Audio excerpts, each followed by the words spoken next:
Bonne journée. Si vous vous demandez s'il vaut la peine d'acheter la Jaguar XF de première génération et quels problèmes vous pourriez rencontrer lors de son fonctionnement, alors vous êtes au bon endroit. Ainsi, lors de l'inspection d'un véhicule d'occasion, une attention particulière doit être portée au bord des passages de roues. Le fait que les Britanniques utilisaient du feutre insonorisant dans les casiers. Ce n'est pas une mauvaise solution du point de vue du confort acoustique, mais pour une raison quelconque, ils n'ont pas pensé au fait que ce matériau se sature rapidement d'humidité. Ainsi, l'isolation phonique reste presque toujours humide, même en été. Certains propriétaires essaient de le saturer d'huile, mais cela n'a pas beaucoup d'effet. Idéalement, vous devriez vous débarrasser complètement du bruit du feutre, et appliquer à sa place plusieurs couches d'isolation phonique en bitume. Cela ralentira le processus de corrosion au niveau des passages de roues, qui a déjà commencé sur la grande majorité des véhicules d'occasion.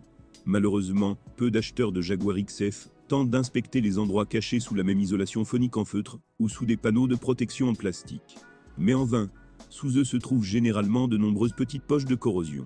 De plus, la saleté s'accumule sous le plastique protecteur au fil du temps, ce qui ne fait qu'accélérer les processus destructeurs pour le corps.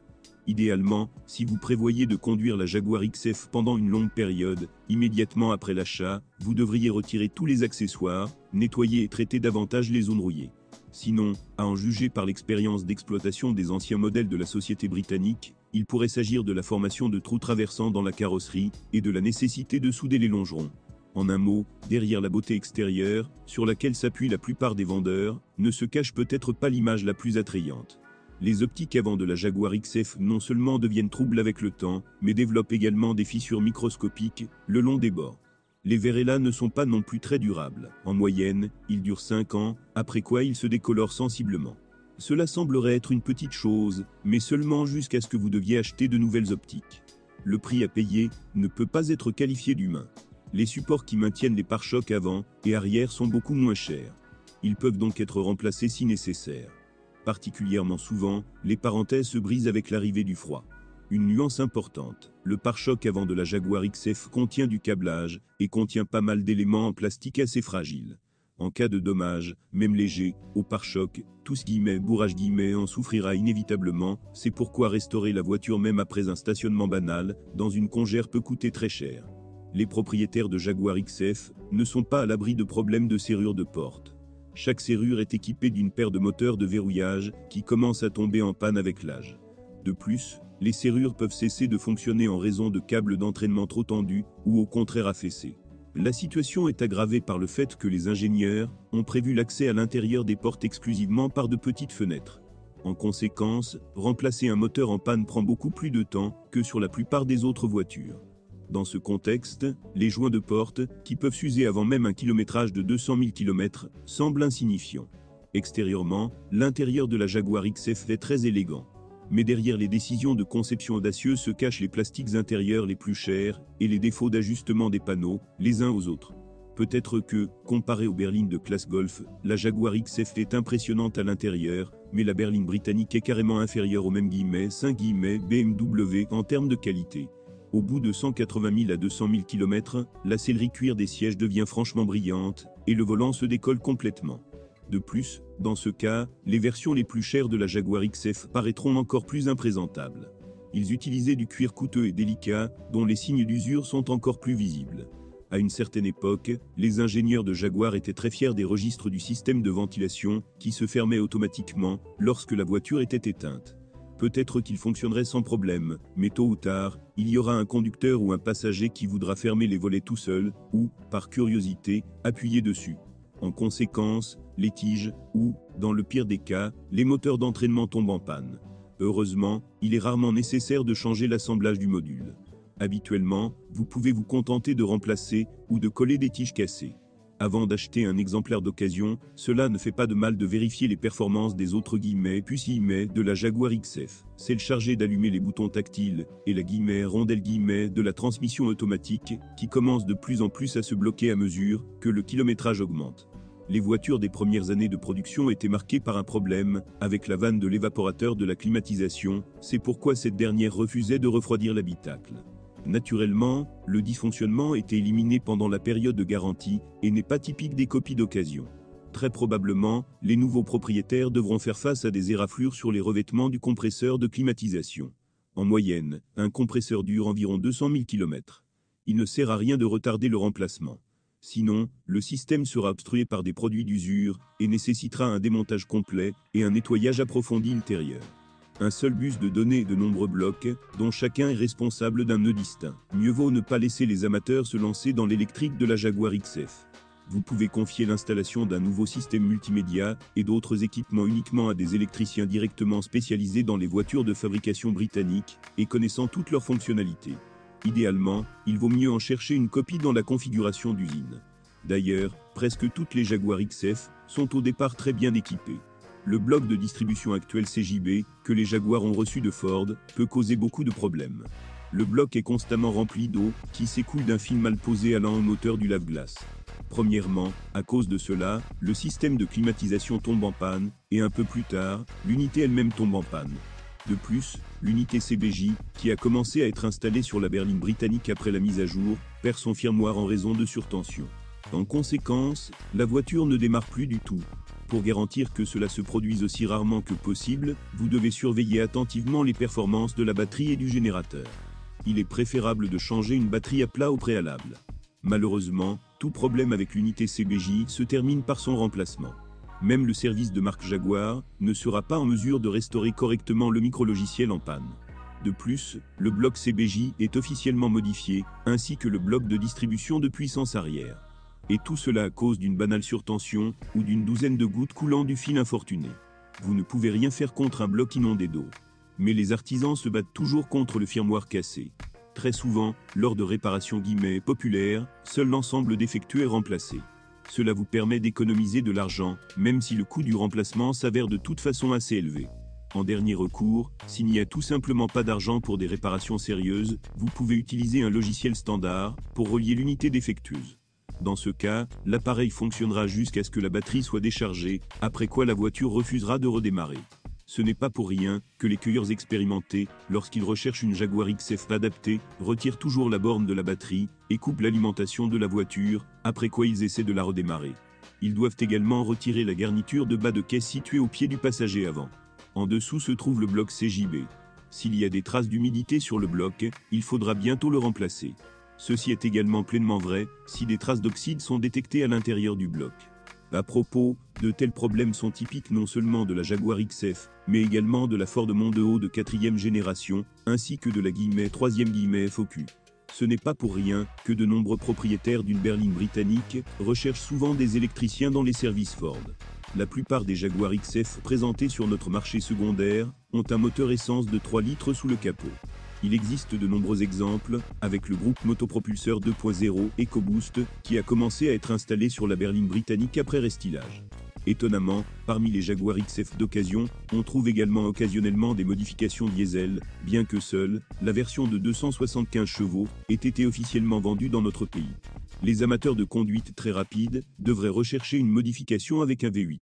Mais il est peu probable que vous puissiez trouver rapidement un exemplaire adapté. Il existe relativement peu de voitures équipées d'un V8 sur le marché secondaire.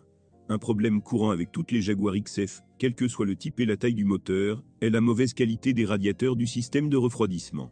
Non seulement leur nid d'abeilles s'encrasse rapidement de saleté, mais ils se décollent également facilement. Une couche de plaque se forme sur le radiateur en littéralement 1 an et demi, après quoi il n'est plus possible de se passer d'un nettoyage en profondeur. La plupart des propriétaires utilisent un nettoyeur haute pression, mais ces procédures à l'eau se terminent souvent par des nids d'abeilles pliés ou complètement déchirés. Idéalement, pour rincer soigneusement le radiateur, vous devez retirer le pare-choc, mais seuls quelques propriétaires le font. Les durites de radiateur n'ont pas non plus une longue durée de vie. Sur un moteur de 3,0 litres, le tuyau supérieur qui va du radiateur au bloc est considéré comme inconsommable. Et si les premiers propriétaires de la Jaguar XF n'étaient pas encore avares d'acheter un nouveau tuyau d'origine, tous les 2-3 ans, il existe désormais de plus en plus souvent des copies après réparation en garage, avec des tuyaux non d'origine. Les d'essence sont très familiers non seulement aux propriétaires de Jaguar, mais également aux propriétaires de nombreux modèles de Mazda et Ford. Cependant, on ne peut pas parler d'une similarité à 100%. Le moteur Jaguar présente des caractéristiques distinctives sous la forme d'une conception spécifique du collecteur d'admission et des régulateurs à 4 phases. L'entraînement par chaîne de distribution peut supporter plus de 200 000 km, mais idéalement, il devrait être changé un peu plus tôt. En cas de coupure de circuit, des réparations majeures sur le moteur ne peuvent être évitées. Quant au point faible, il s'agit notamment du collecteur d'admission en composite. Au fil du temps, ces joints commencent à laisser échapper progressivement de l'air, ce qui affecte négativement le fonctionnement du groupe motopropulseur. Les joints d'origine ne sont pas bon marché. Les volets du collecteur d'admission nécessitent une inspection périodique. S'ils fonctionnent de manière incohérente, la consommation de carburant augmentera considérablement et le groupe motopropulseur lui-même perdra de la traction. Quant au soi-disant huilage du moteur, ce n'est pas le système de ventilation le plus performant qui est en cause. Les propriétaires expérimentés de Jaguar XF ne considèrent pas cela comme un dysfonctionnement. Ils comprennent également une consommation de carburant élevée qui peut atteindre 18 à 20 litres au 100 km. Ceux qui aiment visiter les stations-service le moins possible devraient faire attention à la Jaguar XF avec un moteur diesel de 3 litres ou avec une unité de puissance antérieure de 2,7 litres. Il n'y a pas de différence fondamentale entre ces moteurs. En général, le moteur diesel de 3 litres a acquis la réputation d'être un moteur fiable, mais il n'est pas sans nuance à prendre en compte lors de son fonctionnement. Le moteur diesel présente une caractéristique désagréable sous la forme de fuite d'huile à travers le joint d'huile avant du vilebrequin. Les fuites sont également faciles à détecter dans la partie avant du moteur. Habituellement, le coupable est une pompe à huile qui n'a pas la meilleure forme. Le pire, c'est que de l'huile peut pénétrer dans la courroie de distribution. Heureusement, en 2010, l'entreprise britannique a organisé une campagne de rappel, au cours de laquelle un nouveau type de pompe à huile a été installé sur les voitures. Une autre chose est que toutes les voitures ne sont pas parvenues chez les concessionnaires officiels, il ne fera donc pas de mal de vérifier la série de la pompe à huile la prochaine fois que vous remplacerez la courroie de distribution. Ceci est également important, car la pompe à l'ancienne n'est pas en mesure de fournir la pression requise. En conséquence, lors de la conduite de plus de 100 000 km, le moteur doit très souvent fonctionner en mode manque d'huile, ce qui affecte négativement l'état des arbres à cames.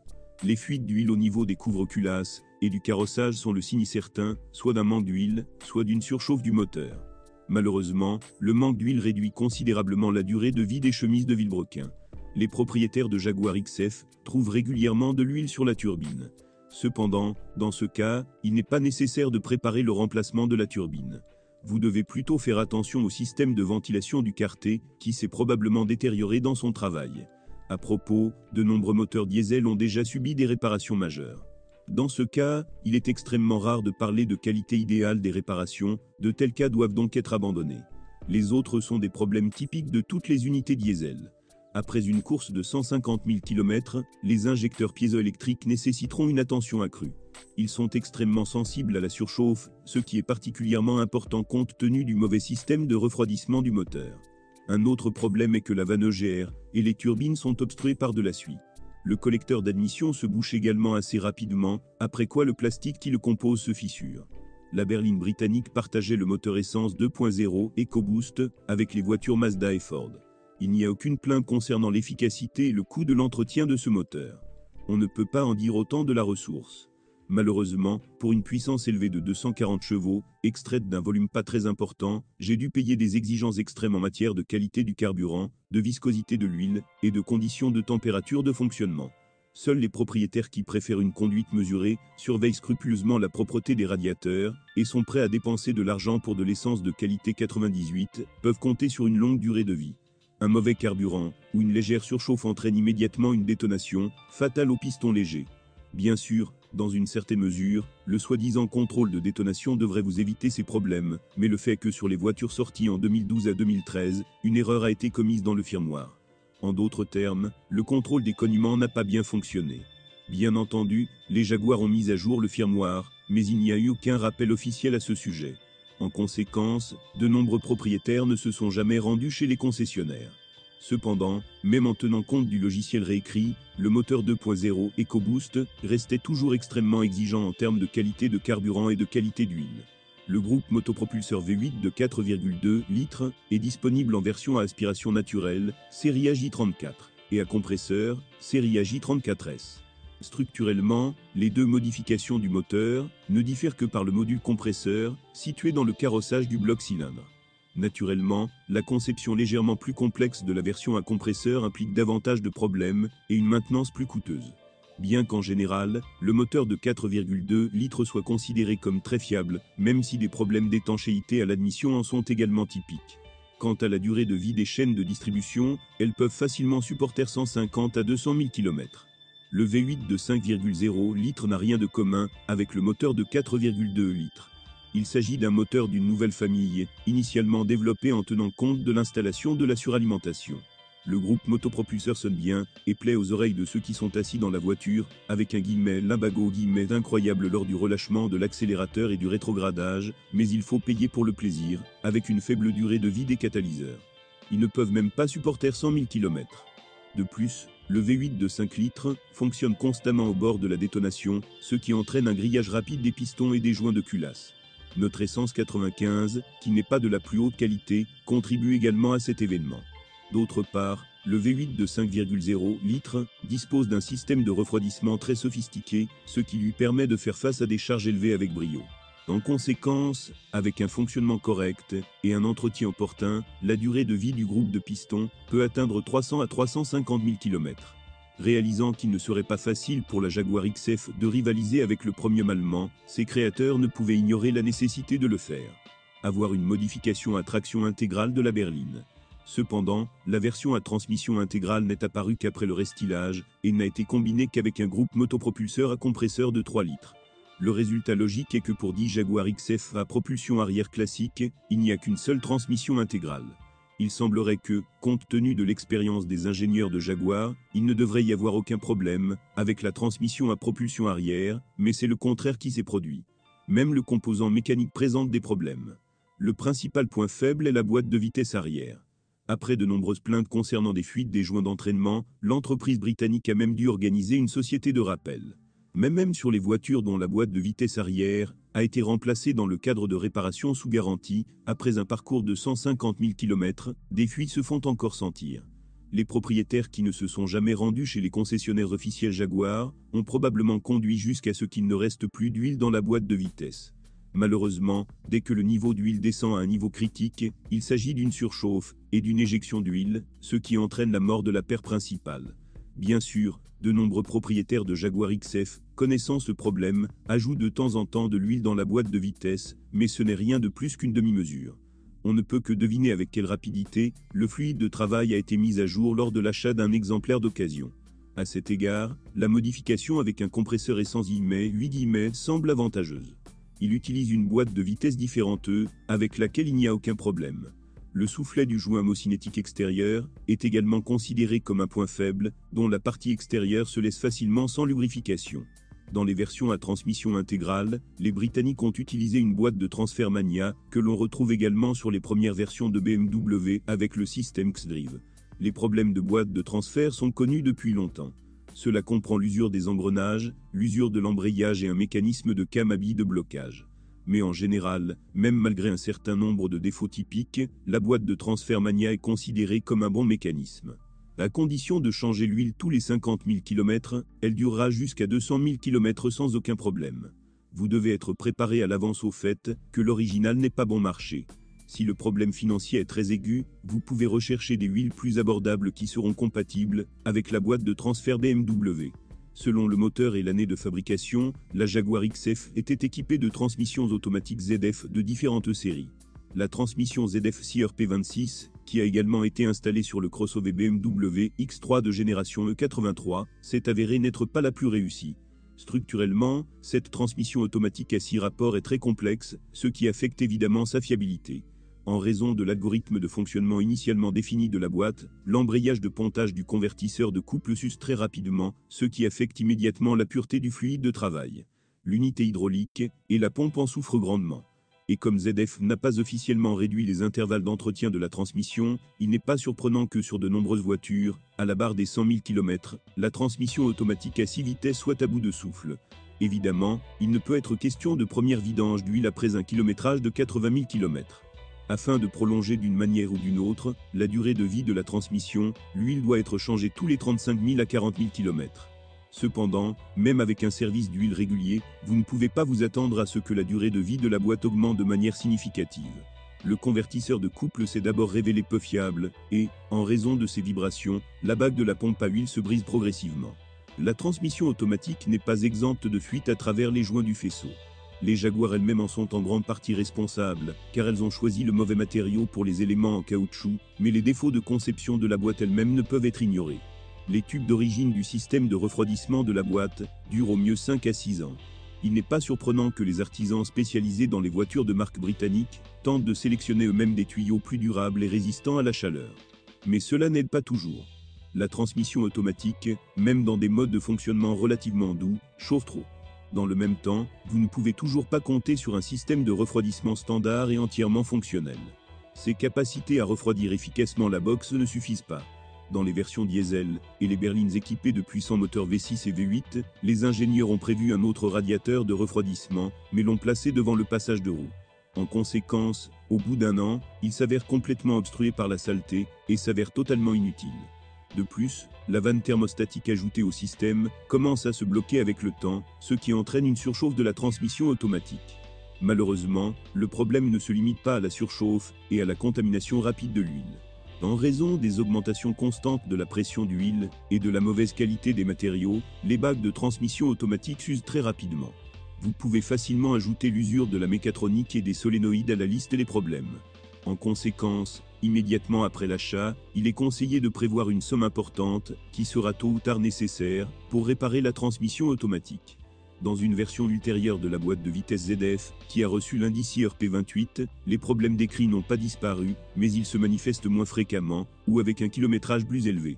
La mécatronique est devenue un peu plus fiable, il ne faut pas s'attendre à des surprises de la part des bagues modifiées, l'huile ne se salit pas si vite. De plus, les ingénieurs ont modifié l'algorithme de fonctionnement de la boîte elle-même, grâce à quoi sa température de fonctionnement est devenue inférieure d'environ 15 degrés. Étonnamment, la transmission automatique ZF IRP45, associée à un moteur EcoBoost de 2 litres, malgré sa conception plus complexe, s'est avérée plus fiable que les boîtes de vitesse à 6 vitesses. Bien sûr, sa réparation de transmission automatique coûtera plus cher, mais cela est entièrement compensé par moins de maladies guimèzes infantiles. De plus, la boîte de vitesse à 8 rapports offre une meilleure adaptabilité, grâce à laquelle elle change de vitesse sans à-coup fort, même en cas d'usure. Les inconvénients de la transmission automatique à 8 rapports incluent l'usure rapide des satellites en cas de surcharge périodique. N'oubliez pas la surchauffe. À cet égard, la situation n'est pas meilleure qu'avec les boîtes de vitesse à 6 rapports. Les consommables pour la suspension Jaguar XF sont chers, et il existe peu de pièces détachées non originales pour la berline britannique. Ainsi, lors du remplacement des leviers de la suspension avant, 3 de chaque côté, et des silences blocs, vous devrez dépenser beaucoup d'argent. Des blocs silencieux remplaçables sont fournis pour les bras inférieurs. Quant à la ressource de la plupart des pièces de suspension, elle peut être qualifiée de moyenne. La direction utilise un surpresseur hydraulique. La crémaillère de direction Jaguar XF fuit très rarement, mais elle commence à cogner vers 100 000 à 120 000 km. Les propriétaires rencontrent des fuites de conduite encore plus tôt. La cause des fuites est que les tubes haute pression de l'amplificateur ne sont pas assez bien enroulés. Cependant, si vous surveillez attentivement le niveau du liquide de travail, la crémaillère de direction durera assez longtemps. Il n'y a aucune plainte concernant le système de freinage de la Jaguar XF. De temps en temps, des problèmes avec les capteurs du système de freinage anti-blocage peuvent survenir, mais ce problème ne s'est pas généralisé. C'est très bien, car les capteurs eux-mêmes sont franchement mal positionnés, c'est pourquoi leur câblage casse au virage et coûte assez cher. Heureusement, lors du remplacement, vous pouvez utiliser des capteurs non originaux, qui coûtent la moitié du prix. Les flexibles de frein de la Jaguar XF peuvent se couvrir de minuscules fissures après 5 à 6 ans d'utilisation. Il est préférable de les remplacer par des neufs immédiatement après l'achat. Le bilan de la fiabilité de la Jaguar XF est mitigé. La carrosserie élégante rouille en bas, et la transmission automatique, quelle que soit la version, n'a pas une longue durée de vie. En revanche, la berline britannique peut compter sur de bons moteurs. Avec un entretien approprié et opportun, ils ne poseront pas plus de problèmes que les groupes motopropulseurs de Mercedes-Benz, Audi et BMW. La seule question est de savoir si tous les propriétaires de Jaguar XF d'occasion sont prêts à dépenser de l'argent pour un service de très haute qualité. Sinon, il est préférable de se tourner vers d'autres voitures plus abordables et techniquement plus simples. Si vous êtes propriétaire, assurez-vous de laisser un commentaire sur cette voiture, votre avis aidera certainement les autres à choisir une voiture.